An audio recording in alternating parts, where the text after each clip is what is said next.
I started my career in 1990 as a surveyor with Knight Frank and Rutley. So I have a real estate industry background. And then in 1997, I moved to Henderson Investors, who at the time had the mandate to manage TR Property Investment Trust. And essentially, I was working initially on the real estate side of the trust, and then increasingly onto equities. In 2004, my previous business partner and I moved to Thames River Capital, and the the investment trust followed us as managers, and then I took over as senior manager in 2011. So I've effectively done now. I just finished my 11th year as fund manager, but I've been essentially involved in the trust for 25 years since I started at Henderson in January 1997. Certainly a longevity of contract. But I'm not alone. We have a 10-strong team, and we manage in total about 3 billion of pan-European and partly global real estate equities, of which the investment trust at 1.5 billion is about 50% of the funds that we run.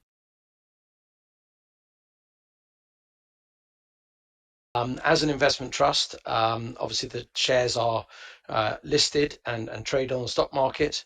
And obviously I can't buy them in closed period, but outside of that, I am able to buy them. And after my house, my holding in TR Property Investment Trust is my next largest investment. And actually my wife's pensions in it and the children's junior ISAs. So we often debate whether we should have more diversification, but I thoroughly believe in alignment of interest. The independent board of TR Property sets me two very clear objectives.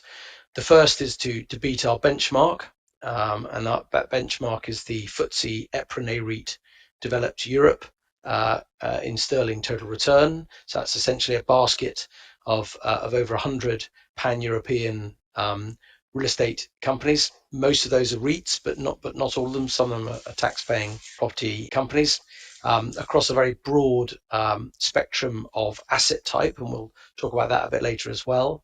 And then the second objective is to pay a progressive dividend, and our CAGR, our compound annual growth rate in terms of dividend over the last decade has averaged 9%.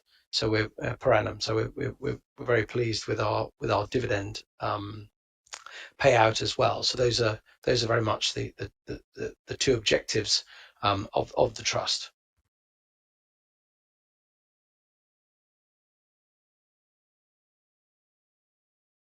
So we do a lot of our own analysis. The team is 10 strong, obviously covering all our funds, but clearly we have our own analysts and fund managers, and we do a lot of bottom-up research into the companies that we're invested in. We've been doing this for a very long time, so we're very close to a lot of these companies.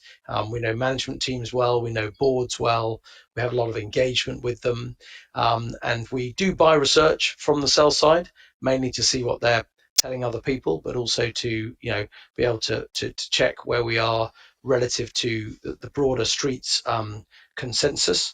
But I describe our investment processes as bottom up, but with a top down overlay. And what I mean by that is we're always looking for those sectors which we think are going to be enjoying a positive supply demand dynamic, or where we've seen a strategic shift.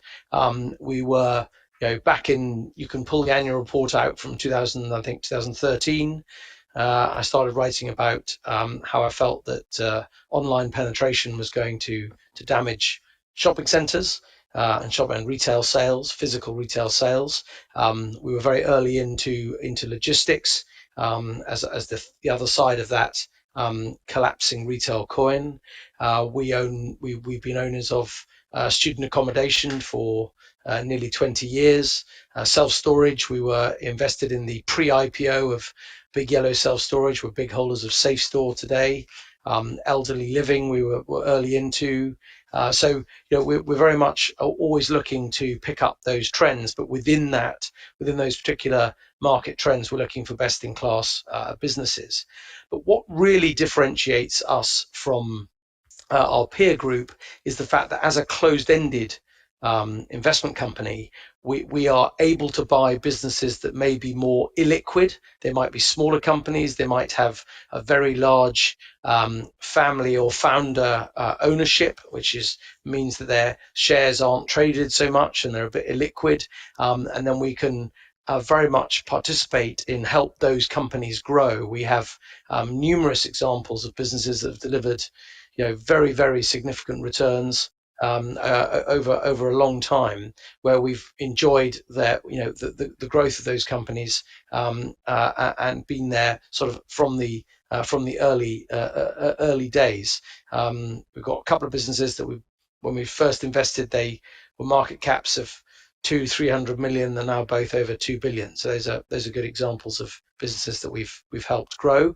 We also can own physical property in the UK, and we do have at the moment around 100 million in physical property, commercial property, where again we are able to demonstrate those asset management attributes. We're bringing forward planning, refurbishment, repositioning, the sort of attributes that we expect to see from our underlying companies as well. And therefore, the fact that we are, hands-on practitioners is also something that differentiates us from other people. And George Gay, who helps me on the physical property, has been working with me for 16 years now. So it's a long-standing team.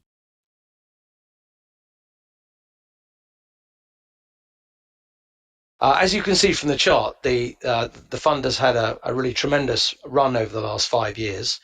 Digging into the numbers in a bit more detail, over 1 year, our net asset value grew by 21.4%, well ahead of the benchmark, which rose 12.2.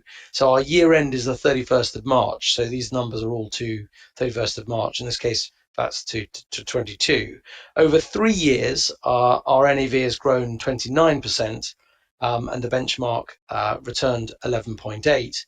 And then over 5 years, we've grown 63%, whilst the benchmark has grown 30%. So, first of all, these are great absolute numbers, but we are particularly focused and pleased with the relative figures, because we're very conscious that investors can go and buy a tracker, effectively mirroring our benchmark, a tracker fund.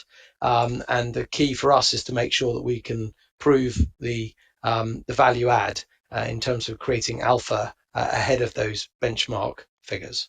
And we're very proud of the fact that for the last 11 years since I took over the trust, we've beaten the benchmark every year after fees.